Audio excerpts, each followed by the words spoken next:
सरकारला आज 1 वर्ष पूर्ण होत आहे, त्याबद्दल तुम्हा सर्वांना मी मनापासून शुभेच्छा देतो।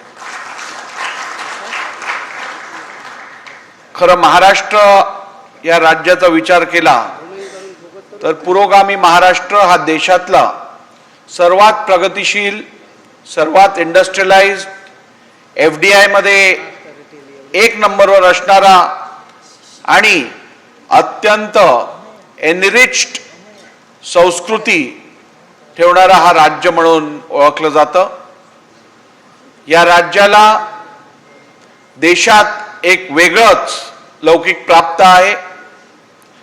देशाची आर्थिक राजधानी म्हणजे मुंबई ही या राज्याची पण राजधानी आहे आणि भारताच्या एकूण GDP मध्ये 14% कॉन्ट्रिब्यूशन मुंबई शहर एकटं करतं, असं हे आपलं महाराष्ट्र राज्य आहे।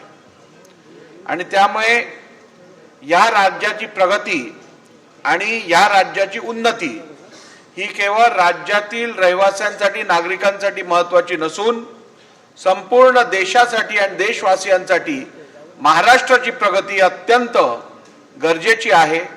महाराष्ट्र पुढे गेला तर देश पुढे जाईल ही भूमिका सगळ्यांनी स्वीकारलेली आहे। आणि असं असताना महाराष्ट्राच्या प्रगतीसाठी महाराष्ट्राचं आणि मुंबईचं ट्रान्सफॉर्मेशन होणं हे अनिवार्य होतं। अनेक वर्षांपासून प्रलंबित रखडलेले प्रकल्प असतील, योजना असतील, या सगळ्यांना चालना देण्याचं काम कोणी केलं असेल तर खऱ्या अर्थाने आदरणीय मुख्यमंत्री देवेंद्रजी फडणवीस यांच्या सरकारने त्यांच्या नेतृत्वात केलेलं आहे। अनेक उदाहरणं आहे। सुरुवात आपण जर केली तर आपला हा अटल सेतू 1975 पासून या अटल सेतूचं प्लॅनिंग होतं, परंतु वास्तविकतेत कधीही हा पूल बनू शकला नाही। आदरणीय देवेंद्रजी फडणवीस यांच्या सरकारने प्रत्येक अडचण दूर करून, एन्व्हायरमेंट क्लिअरन्सेस आणून, दिल्ली वाऱ्या करून, सगळ्या परवानग्या प्राप्त करून आज एशियामधला सर्वात मोठा सी ब्रिज निर्माण करायचं काम आदरणीय देवेंद्र फडणवीस साहेबांनी केलेलं आहे। मुंबईकरांची हवाल काय होते मी सांगायची गरज नाही। चर्चगेट पासून विरार पर्यंत आणि विटी पासून ते थेट वाशी पर्यंत लोक कोणत्या परिस्थितीत प्रवास करत होते आणि करतात याची कल्पना आपल्या सर्वांना आहे। मुंबईचं देशातलं सर्वात मोठं मेट्रो नेटवर्कचं जाळं जर कोणी निर्माण केलं असेल तर ते आदरणीय देवेंद्र फडणवीस साहेबांच्या सरकारने केलं आहे। आज मुंबईतल्या कुलाब्याच्या टोकापासून वर्सोवापर्यंत, वर्सोवापासून मुलुंडपर्यंत असे 7 मेट्रो लाईनचं नेटवर्क केवळ मुंबई शहरात कोणी केलं असेल तर देवेंद्र फडणवीस साहेबांच्या सरकारने केला आहे।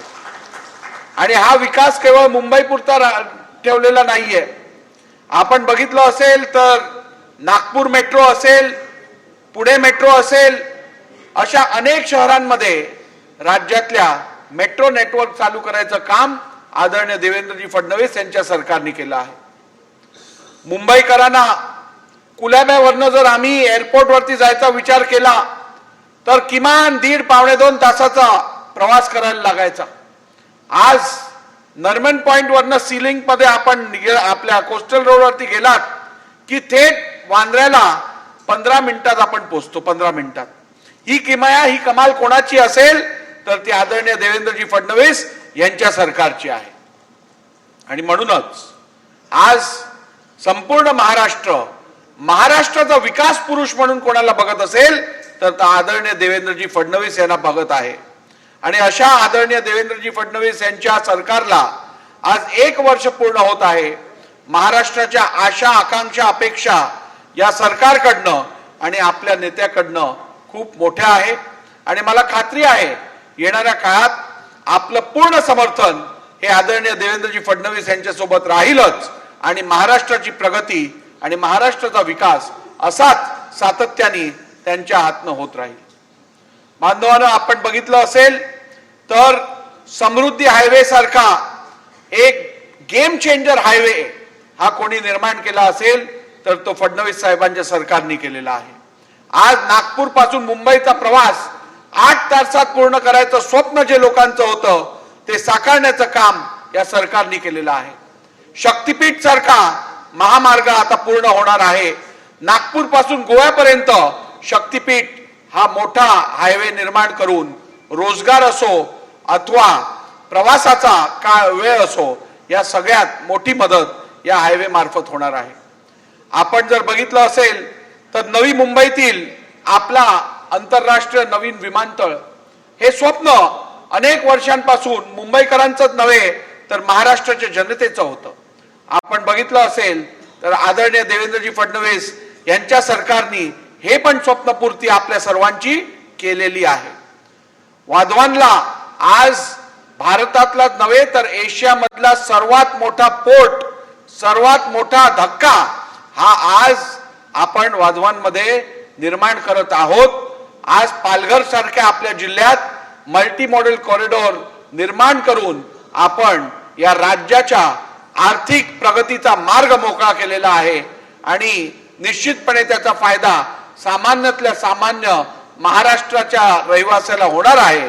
याबद्दल तुम्हा आम्हाला जो आनंद आहे तो निश्चितपणे प्रत्येक महाराष्ट्रवासियाला आहे याची मला खात्री आहे. आज आपण बघितलं तर सोशल सिक्युरिटी मेजर्स मध्ये पण महाराष्ट्र देशात प्रमुख राज्यांमध्ये येतो. आज आपण जर बघितलं असेल तर आपल्याकडची लाडकी बहीण योजना या योजनेमार्फत हजारो लाखो कोट्यावधी आपल्या महिला भगिनींना एक मदतीचा हात प्राप्त झालेला आहे.